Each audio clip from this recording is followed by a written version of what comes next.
हारून रशीद ने कहा हाँ मैं दे दूंगा। हारून रशीद ने कहा हाँ मैं दे दूंगा। इब्ने सम्माक ने कहा अमीरुल मोमिनीन, बस यही पैगाम है, इस बादशाहत पे गुरूर मत कीजिएगा, इस सल्तनत पर धोखा मत खाइएगा। इस सल्तनत की औकात एक प्याला पानी और पेशाब के चंद कतरे है, इससे ज्यादा इस हुकूमत की हैसियत नहीं है, इस बादशाहत की हैसियत नहीं है। मेरे अजीजों, आज बहुत सारे लोग हमारे बीच में हैं, कल नहीं होंगे। आज अपने पैसे पर आपको गुरूर है तो कान खोल के सुन लो, आपसे ज्यादा पैसा कारून के पास था। अगर आप गांव के प्रधान हैं, आप इलाके के मिनिस्टर हैं, अपने इलाके की बड़ी हस्ती हैं और आपको बड़ा नाज है कि साहब मेरा बड़ा नाम है, मेरी बड़ी शान और शौकत है, आपसे ज्यादा शान और शौकत फिरौन की थी। आपसे बड़ी बादशाहत नमरूद के पास थी, न नमरूद की बादशाहत उसके काम आई, न फिरौन की सल्तनत उसके काम आई, न कारून की दौलत उसके काम आई, न कौम आद की ताकत उसके काम आई, न कौम समूद का पावर उसके काम आया। मेरे प्यारे साथियों, अगर काम आने वाली कोई चीज है, अल्लाह का दीन काम आएगा, आपके नेक अमल आपके काम आएंगे, ईमान आपके काम आएगा, आपका अकीदा आपके काम आएगा। मेरे अजीजों, सूरह आले इमरान की आयत में 4 सबक हमें मिले। पहला सबक मरना है, कुल्लु नफ्सिन ज़ाइक़तुल मौत, हर नफ्स को मौत का मजा चखना है। ये मदरसे वाले चंदे के लिए आपसे अपील कर रहे हैं, और आप इतने भी गरीब नहीं हैं 150 आप न दे सके, मगर आज नहीं दे रहे हैं, और जब मर जाएंगे तो बेटा क्या करेगा? जिंदगी में कभी बाप की तरफ से सदका नहीं किया, कभी बाप ने खुद सदका नहीं किया, मर गया तो बेटा क्या कर रहा है? बाप की तरफ से मदरसा बनवा रहा है, बाप की तरफ से ट्यूबवेल लगवा रहा है, माँ की तरफ से मस्जिद में कुरान दे रहा है। अरे जिंदगी में माँ बाप की कदर करो और जिंदगी में सदका खैरात किया करो। अल्लाह के नबी से पूछा गया, सबसे अफजल सदका कौन सा है, सबसे बेहतरीन सदका कौन सा है? आपने फरमाया अंत सद्दका व अंत सहीहुन शहीहुन तक्शल फक्रा व तअमलुल गिना। सबसे बेहतरीन सदका ये है, तंदुरुस्ती की हालत है, माल की मोहब्बत है, पैसा बहुत है, माल की मोहब्बत है, तंदुरुस्ती है, और डर है कि पैसा खत्म ना हो जाए और पैसा आने की उम्मीद है। ऐसी सिचुएशन में जो सदका किया जाए वो सबसे बेहतरीन सदका है। मेरे अजीजों, सदका खैरात करने के लिए, नेकी के काम में हिस्सा लेने के लिए मौत का इंतजार मत करो। मौत आएगी और पल भर में आपका फैसला कर देगी, मौत आपका काम तमाम कर देगी। इसलिए मेरे अजीजों, कुरान क्या कह रहा है? या अय्युहल्लज़ीना आमनू ला तुल्हिकुम अमवालुकुम वला औलादुकुम अन ज़िक्रिल्लाह। ऐ ईमान वालो, तुम्हारा माल और तुम्हारी औलाद तुमको अल्लाह के जिक्र से गाफिल न कर दे। माल के चक्कर में कहीं अल्लाह को भूल न जाना, औलाद के चक्कर में कहीं अल्लाह को भूल न जाना। वमन यफ़अल ज़ालिका फ़उलाइका हुमुल ख़ासिरून। और जो ऐसा करेगा बहुत नुकसान उठाएगा। व अनफ़िक़ू मिम्मा रज़क़नाकुम मिन क़ब्लि अन यातिया अहदकुमुल मौत। और ऐ ईमान वालो, हमने जो रोजी दी है उसमें से खर्च करो इसके पहले कि मौत आ जाए। फ़यक़ूल रब्बि लौला अख़्ख़रतनी इला अजलिन क़रीबिन फ़अस्सद्दक़ व अकुन मिनस्सालिहीन। कहीं ऐसा न हो कि मौत के आने के बाद तुम कहो कि अय अल्लाह 1 घंटे का टाइम और दे दे, 1 मिनट का टाइम और दे दे, मैं तेरी राह में सदका करना चाहता हूँ, मैं नेक बनना चाहता हूँ। वलन युअख्खिरल्लाहु नफ्सन इज़ा जाअ अजलुहा। लेकिन अल्लाह का कानून ये है, मौत आ गई तो 1 सेकंड पहले नहीं मर सकते, 1 सेकंड बाद में नहीं मर सकते। मुझे बहुत अच्छी तरीके से याद है 10 अक्टूबर 2020 की वो शाम, 10 अक्टूबर 2020 की वो रात जब मेरी माँ का इंतकाल हुआ था और मैं बनारस के अपने घर के बहुत करीब के हॉस्पिटल में माँ को लेके जा रहा था। हार्ट अटैक आया था, शुगर की पेशेंट थी वो, और बाइक पर बिठाकर पीछे मेरा छोटा भाई बैठा था। और हॉस्पिटल के कैंपस के अंदर जैसे ही हम दाखिल हुए थे, माँ का जिस्म बेजान होके बाइक से नीचे गिरा था और जब हम माँ को, हम लोगों ने सारे भाई वहां पहुंच चुके थे, और जब माँ को उठा करके हम लोग आईसीयू में लेके जा रहे थे, तो नेचुरल बात होती है, मरने के बाद इंसान की बॉडी का वजन बढ़ जाता है। वजन से अंदाजा लग गया कि अब रूह निकल चुकी है, अब मौत आ चुकी है। हमारे पास करने को बातें बहुत थी। हम लोग कह सकते थे 5 मिनट पहले लाए होते, डॉक्टर ने देखा होता, ये हुआ होता, वो हुआ होता। ये सब बहाने अपनी जगह, कुरान की ये आयत अपनी जगह, वलन युअख्खिरुल्लाहु नफ्सन इदा जाअ अजलुहा। मौत तो अपने वक्त पर आती है मेरे भाई। इसलिए अपने नौजवान साथियों से भी कहना चाहता हूं, सीमांचल के जलसों में मैं कहीं कहीं बड़ी बेहयाई भी देखता हूं, सड़कों पर लड़के लड़कियों का जमघट भी देखता हूं, बड़ा ऐसा माहौल में देखता हूं, पूरे इंडिया में वो माहौल कहीं नजर नहीं आता। मेरे भाइयों, ये जलसे, ये प्रोग्राम ठीक है, इदारे वालों के अपने मसाइल हैं, मदरसों की अपनी मजबूरी है, जलसा कराने बगैर उनको चंदा नहीं मिलेगा। जलसा आप कराइए, शौक से कराइए, और तकरीर आप कराइए, मगर मैं घसिया घाट के मदरसे के जिम्मेदारों से भी कहना चाहूंगा, और वीडियो बन रहा है, सीमांचल के तमाम मदरसों के जिम्मेदारों से कहना चाहूंगा कि अब बहुत देर हो चुकी है। अब अपने जलसों को थोड़ा सा कंट्रोल कर लो, औरतों का इंतजाम रखो, लेकिन सख्ती से मना कर दो। कोई मेला ठेला नहीं लगेगा, कोई औरतों के सामान की दुकान नहीं लगेगी, कोई सड़क और चौराहे पर मर्दों और औरतों का जमघट नहीं लगेगा। और अगर नहीं कर सकते तो फिर जलसे बंद कर दो मेरे भाई, जलसे बंद कर दो।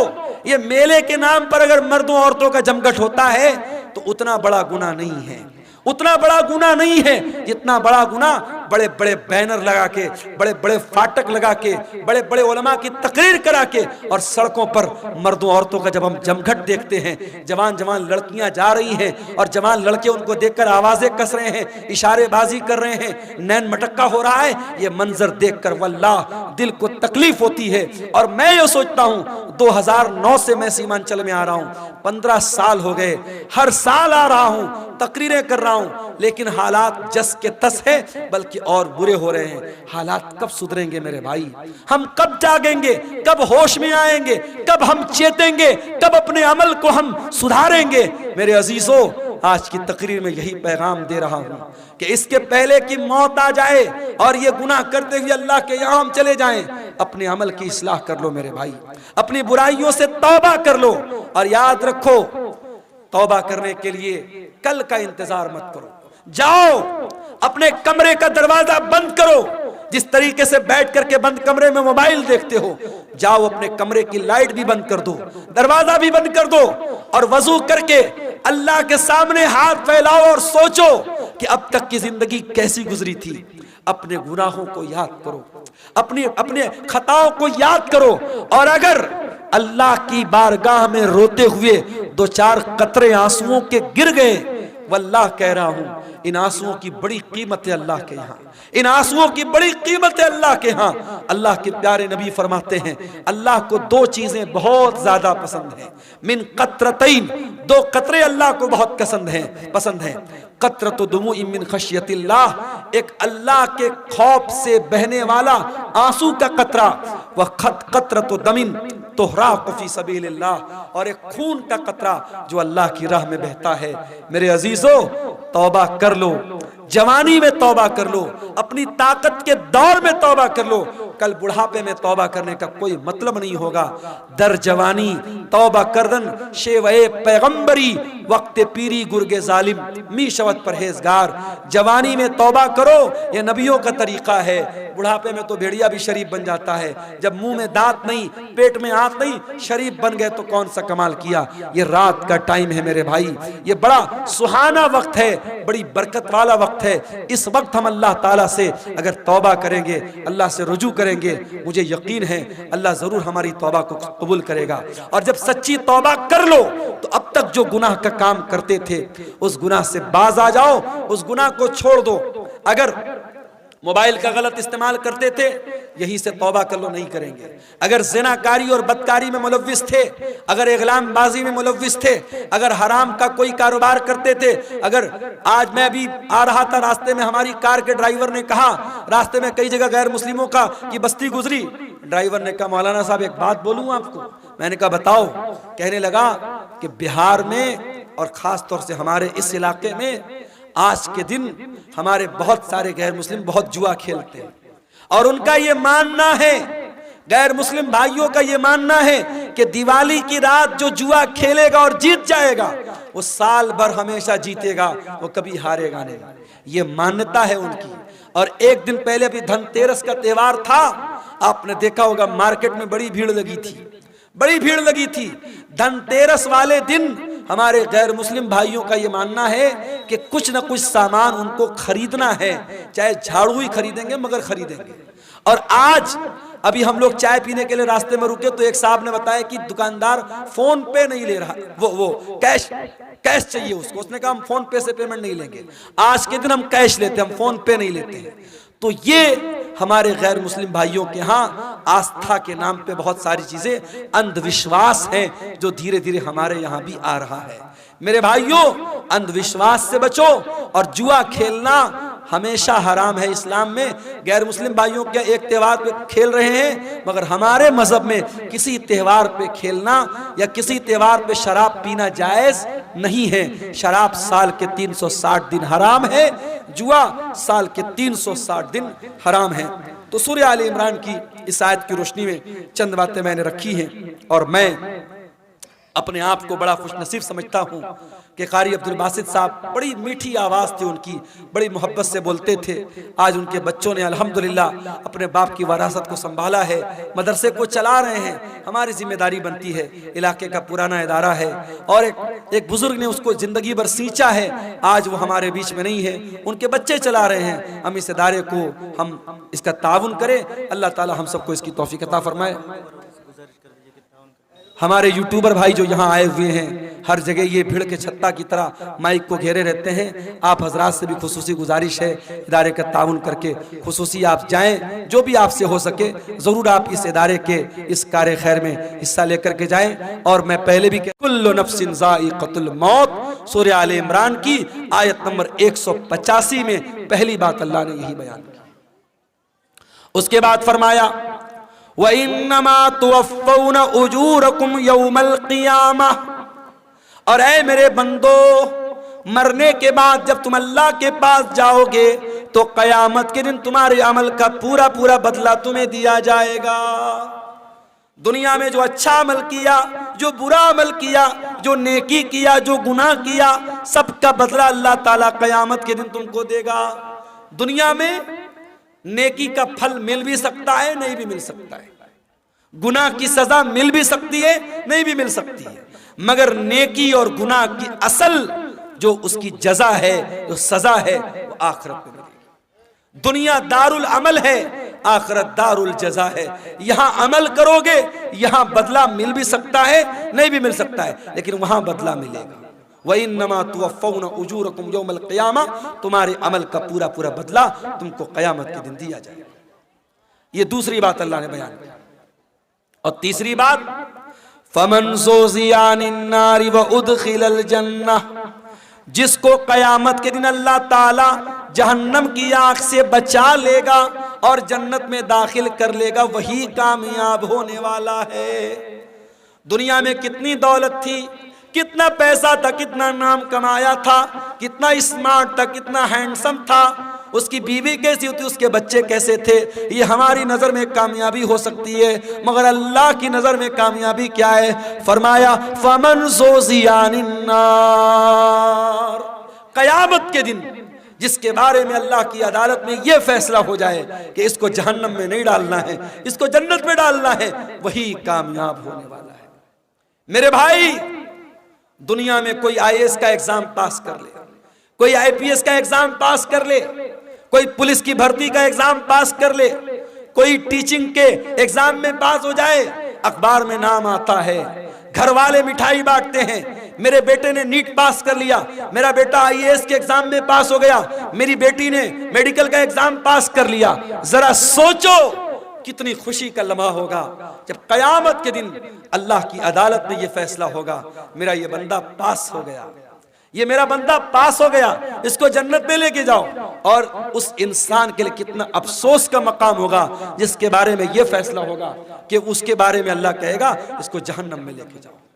मेरे अजीजों, कामयाबी ये है, इस कामयाबी को हासिल करना है, इसके लिए हमें मेहनत करना है। जहन्नम से हम कैसे बच जाएं और अपने परिवार को हम कैसे बचा लें, इस पर हम मेहनत करें, इस पर हम काम करें, ये करने का काम है।